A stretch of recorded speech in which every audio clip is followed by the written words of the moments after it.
Hey Team FG community, John Yonge here with Carlo Cancino. In today's episode of Ask Team FG, we're going to be taking a look at the 3 biggest mistakes that people make with their RRIF. Remember, if you do enjoy our content, like, comment, and subscribe to the YouTube channel. We love doing these videos for you.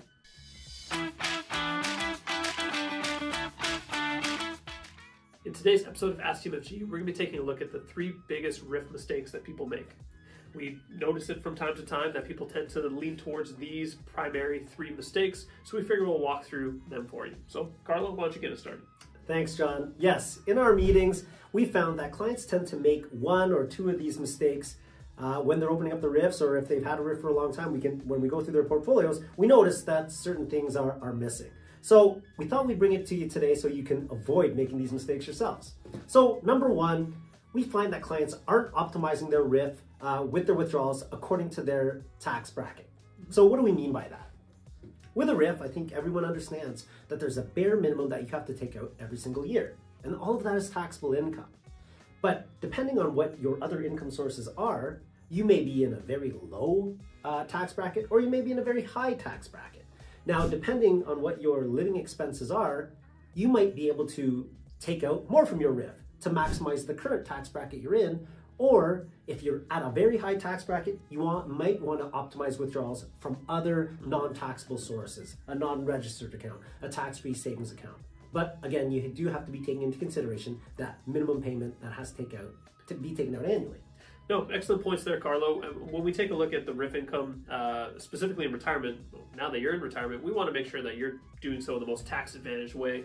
RRIFs sometimes aren't that situation. But that leads us into our number 2 biggest mistake that people make, and it's not listing a beneficiary or not listing a successor annuitant on the RRIF account. So because the RRIF is registered with the Government of Canada, you are able to list a beneficiary, but specifically with the RRIF and also with tax-free savings accounts, you're able to list a successor annuitant, specifically if it's your spouse. So if you were to pass away, if you just list a beneficiary, that account gets paid out, the net proceeds get moved to the respective beneficiary. However, if it's with a successor annuitant, so if you provide it to your surviving spouse, the account is allowed to still stay active, still stay invested within the actual RRIF itself, but the successor annuitant's name would be then placed on the RRIF if you were to pass away. So it's just a more advantageous way of transferring the account over to the surviving spouse.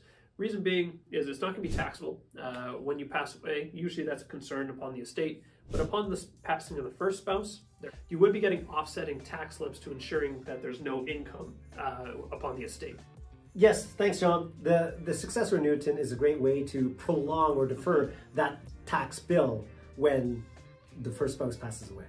So if your annual minimum payment is more than what you actually need for your living expenses, or you don't even need your annual minimum payment for living expenses, where does that money go? Big mistake to have it paid into your bank account and have it sit earning little to no interest, and it could be sold out of the market at a very inopportune time. If you've got a non-registered account or a tax-free savings account, the annual minimum payment can be rolled over into one of those accounts without ever leaving the market. So you've satisfied the CRA's obligation to take money out of your RRIF, but you're not actually taking out of the market, so it can continue its long-term growth.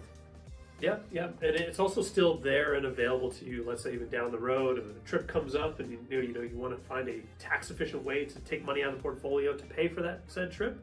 Well, whenever you put it into the TFSA or the open account, as you've already paid taxes on it, maybe a little bit of capital gains left to pay, but otherwise a great source of income to use. So there you have it. Those are the 3 biggest mistakes that people with RRIFs tend to make. Let us know down in the comment section below if you've fallen guilty to one of these mistakes as well.